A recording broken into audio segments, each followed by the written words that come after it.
Hello, and welcome to today's webinar.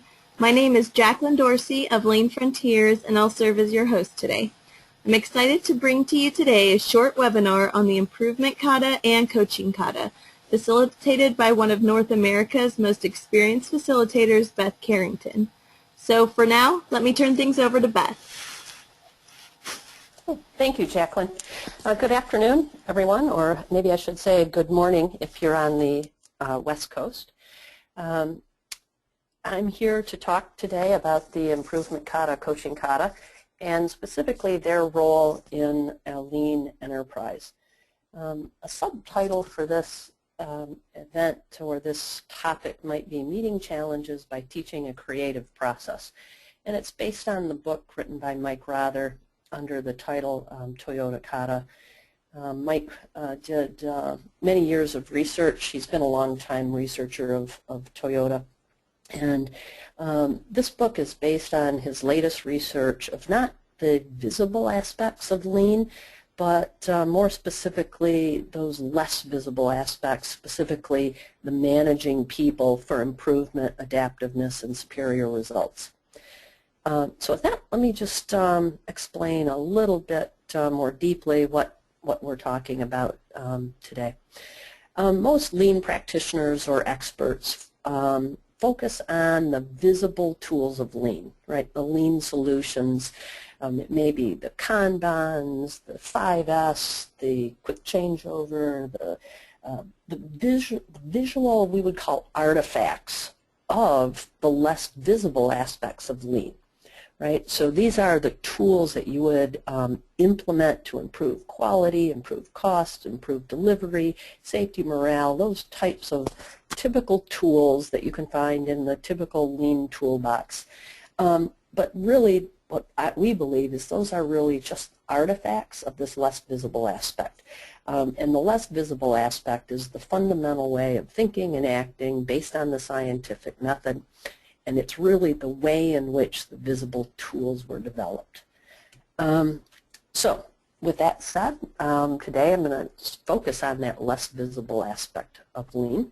And it's around a systematic scientific routine of thinking and acting where managers are the teachers of that routine. Another way to put it is we're going to talk about deliberate practice to develop a specific mindset. So let me first of all talk about where the term kata comes in. A kata is a routine that you practice deliberately so its pattern becomes a habit. Just like you were building the skills of playing a piano, you'd start with the basic keys, you would start with the basic chords, and then you would build on that to create the melodies and create the music on the piano. The same with dancing. My niece has taken up dancing, and she was showing some of the basic routines that they practice every week before the actual dancing begins, right? This kata, this routine. Same with driving. You know, most of us learned how to drive in our youth, and at the beginning it was very intense. There were all these things going on. Now, decades later, I get in the car and that's transparent to me, and I focus more on the route I'm taking than on the act of driving. So those katas are really what becomes those patterns that we can embed as habit. And routines matter. Why does a kata or a routine matter?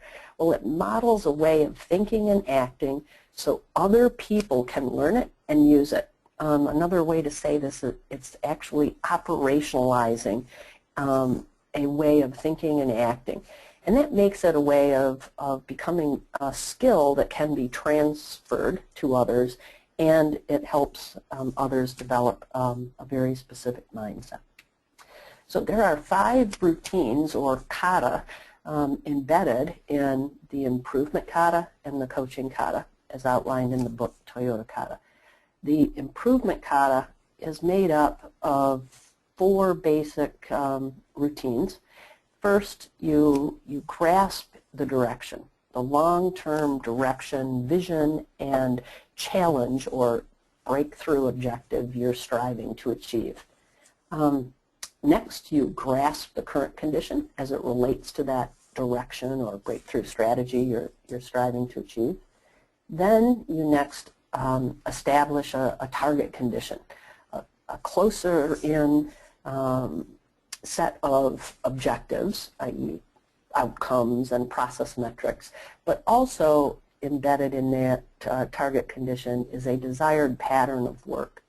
Once you have a desired pattern of work, then you can begin to experiment your way to achieving that target condition by overcoming obstacles that you've identified.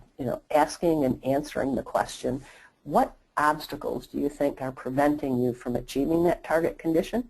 Once you understand your obstacles, you pick one and you experiment your way to overcome that obstacle. And those 4 basic routines are practiced by the learner. Another term I like to use for the learner is the process owner. They own the process that they're striving to improve, and they perform these PDCAs on hopefully a very frequent, ideally daily basis. And as they're going through their 4 routines, of course, they're coached and instructed along the way by their supervisor, their manager, their boss. That in and of itself is a routine used during the PDA cycles, but that we call the coaching kata. And it's about creating change in behavior that changes the way someone thinks, that creates new habits and ultimately a new mindset. And here's just some words of wisdom. I read this recently in an article I reread actually from John Shook, and it's the basis of why we perform a kata. It is easier to act your way to a new way of thinking than to think your way to a new way of acting. So through your actions, again through the habitualization of specific acting, you begin to create just the standard new way of thinking, a new way of approaching how am I going to achieve a breakthrough objective or a tough challenge that I've never been able to achieve before. Well, now we have a routine that you can practice that will help you fulfill that challenge or breakthrough objective, right? And kata is a way to help create that new mindset and ultimately a new culture within an organization. So in any organization there are automatic, unconscious, daily behaviors that occur. And this is the automatic, unconscious way of acting that occurs in any organization. And the more that it is performed, the more it strengthens the existing culture within the organization. But kata comes in here. Kata is a deliberate, conscious, daily practicing of a new specific behavior that begins to affect the team or organizational culture by creating new habits, new routines, new rituals, or norms. Right? And that then creates and teaches a new mindset and behavior. So you can actually interject through using a very specific kata or operationalized desired behavior to begin to change an organization's culture. And we believe leaders and managers are the teachers of any routine within an organization, and their action determines a company's capability. Whether consciously or not, with their everyday words and actions, all leaders and managers are teaching their people a mindset and a way of operating. They're creating those organizational norms. And so we should all ask ourselves, what pattern should managers teach? If managers are teachers, that makes sense to ask that question. What pattern of behavior and thought do we want in our organization? Ergo, which ones do we want to be teaching? And we believe it should be used system-wide, and it should be part of our daily routine, our daily work. It should be suitable for any goal or problem. It's what we call content neutral or a meta habit. It should be based on a scientific model, and it should include structured practice routines for beginners. Proficient users can vary some of the routines, but at the beginning it has to be very structured so that a new practitioner can embed that very structured behavior as a habit. Once the habit is formed and the new way of thinking and acting is embedded, i.e. people are proficient, you can begin to vary, but at the beginning it should be very routine. So let me review again these practice patterns for the improvement kata. Again, the process owner at any level of the organization would first understand the direction. Right? What is our long-term vision? What is that longer-term 1 to 3 year out breakthrough objective we're striving to achieve? Next is to grasp our current condition as it relates to that direction. Then we establish that next target condition, and then iterate towards that target condition, overcoming one obstacle at a time. Those obstacles specifically in the way of our achieving that target condition. The first 3 routines are kind of the planning to prepare for the executions phase, which is really that iterative experimentation, that scientific way of thinking and acting to overcome obstacles. It does model, this improvement kata models the scientific and creative process, and it makes it teachable, and it does include very specific practice routines. So here's another way to look at it. The improvement kata connects the strategic objectives, the strategic aspect of an organization, to the day-to-day operational aspects of an organization. And it's pursuing a challenge is key for achieving an organizational alignment. Right?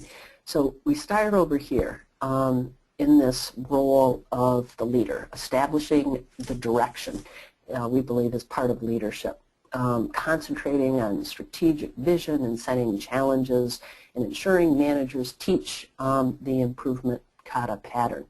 And it's that improvement kata pattern that are really the day-to-day application and the teaching of that application as part of the manager's job, where managers are working with their people, daily striving to achieve that next target condition through cycles of experimentation.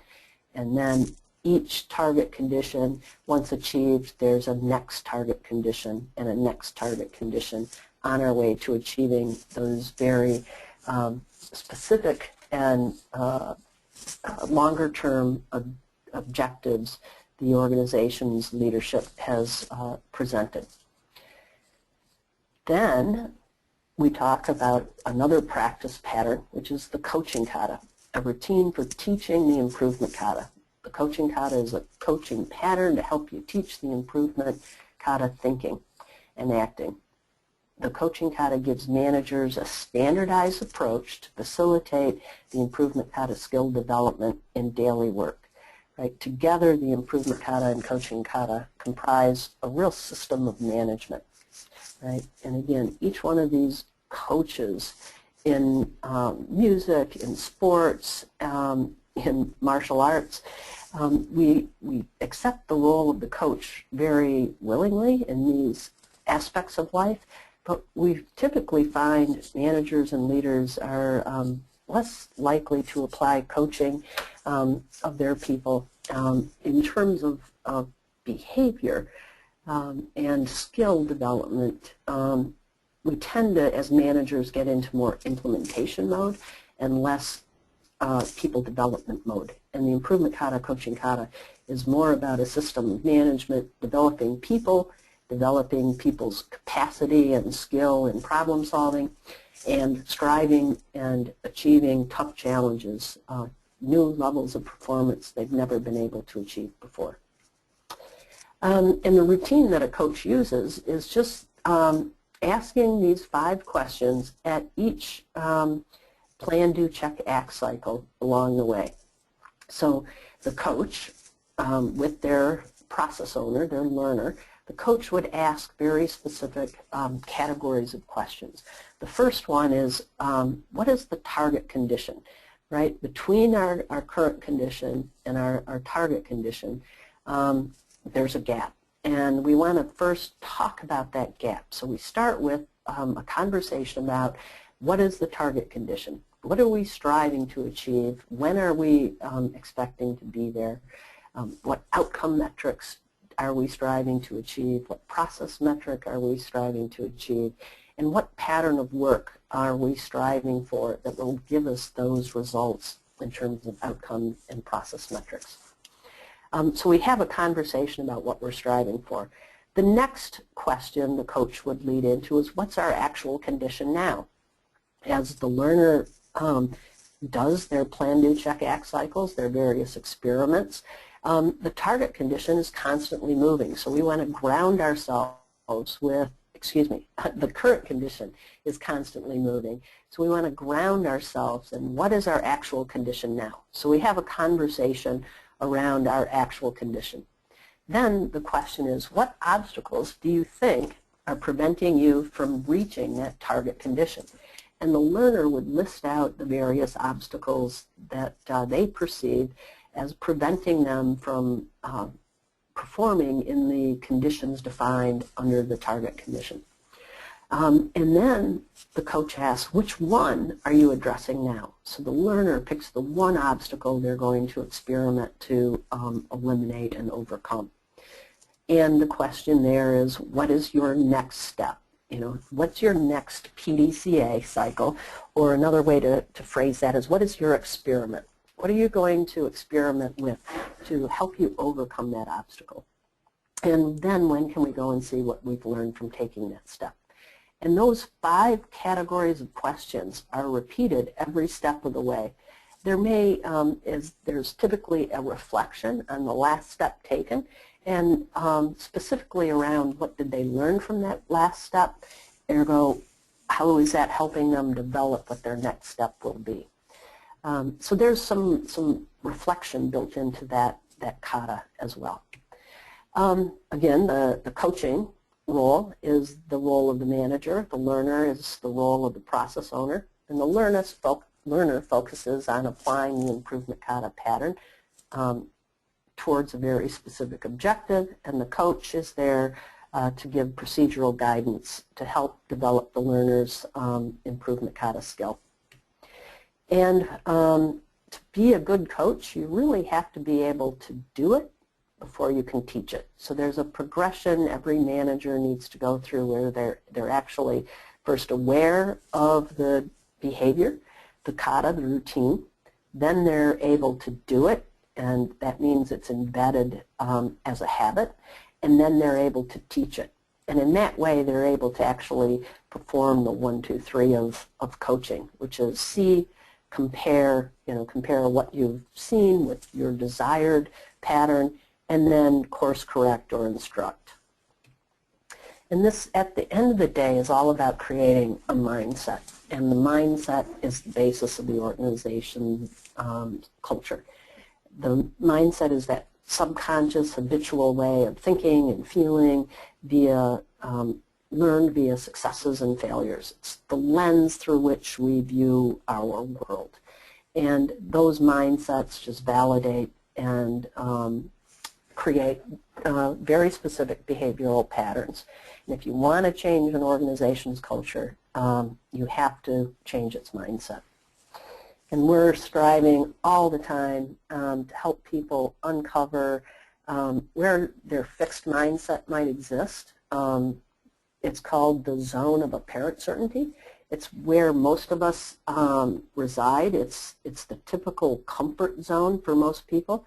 It's not that we don't like challenges. We're just more comfortable with what we believe we already know. You know, we feel we have control and can predict when we're in that apparent zone of certainty. But what we're trying to create is an adaptive mindset where, yes, you are comfortable within your current threshold of knowledge, your apparent zone of certainty, but you're also very comfortable in a zone of uncertainty. And the more you can get people to reside in this zone of uncertainty, the more they are in their learning zone, the more ingenuity, the more discovery will be occurring, and the more people reside in this zone of uncertainty, the more likely they are to take on tough challenges that they have never yet achieved or overcome in the past. Right? And the more time I spend in my zone of uncertainty, it becomes more comfortable, and I'm willing to say, yes, I can take on that challenge. I don't yet know how I will achieve that challenge, but I know I have a method to perform that. And that method is this improvement kata pattern. Again, that meta habit that through practice just becomes the way I work, the way I perform daily activity to overcome obstacles on my way to a new level of performance. And the coaching is a pattern of thinking and acting. That stays the same and repeats, just as the improvement kata stays the same and repeats. And this can be on any kind of process. It can be transactional, it can be in healthcare, it can be in industry, it can be in IT, you name it, any kind of process, it's content neutral, this meta habit. And I want to talk a little bit more about meta habits and kind of expand the concept of meta habit beyond continuous improvement. Let's go back to this graphic, right? This role of leadership establishing a vision and a challenge, or a series of challenges across an organization. Well, that leadership role and that development of vision and challenge really resides in what most of us call policy deployment, or HOSHN. This portion, our ability to strive and achieve, overcome obstacles, create iterative target conditions, that's really what we call the continuous improvement, or improvement kata, coaching kata aspects. And then there's also a link back here. This current condition is closely linked to daily management, or visual management, or shop floor management, whatever you may call it in your organization. But it's the grounding and monitoring of our current condition of our processes. So again, policy deployment, that vision and challenge setting, it could be HOSHN, could be management by planning, annual goals and objectives. Most organizations have that kind of activity going on. Many organizations, and most I think these days, have some form of daily management. More sophisticated organizations may have many companies, glass walls, true ownership of the process, standard work, daily huddles. Those are parts of daily management. And most organizations have some form of continuous improvement, whether it's A3 problem solving, Six Sigma, value stream maps, 8D, and my favorite, the improvement kata, coaching kata. But the one thing that our experience has shown is that most organizations have these elements in play, but they're often done in silos. Many use them as just a bundle of tools. Most are focused primarily on outcomes, and most interactions are kind of transactional, just get her done. But what we've seen is there's a more powerful way. It's called the kata connection. Routines are needed for each element. They each need to be practiced frequently. Coached feedback for each routine. The three elements are aligned and interconnection, and leadership behaviors, i.e. kata, are the key, right? And so here's another way to look at it, right? You've got policy deployment, not as a silo, but as an integrated part of your continuous improvement effort and an integrated part of your daily management. And these are only as strong as the management and leadership behaviors that support each one of these aspects, right? And every manager first has to have a level of awareness around these aspects, Then they need to be able to apply it. Once your management group can apply it, then you can begin the organizational deployment. And at the end of the day, the message is routines matter.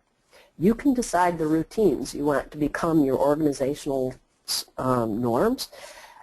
This is the role of leadership and the human resources development, is to very specifically define what roles and routines and norms do we want in our organization. Ergo, you will define the mindset that you will have within your organization. And so at this point, we're pretty close to the end of the time allotted. And I just want to say I wish you success in your Kata connection and your Kata deployment. So go forth and be successful. Thank you. Jacqueline? All right. Beth, thank you for facilitating our session today.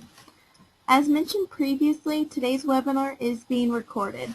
Look for an email following our time together for a link to the recording. Feel free to share this throughout your organization. So, again, thank you, Beth, and thanks to each of you for participating in today's session. Goodbye.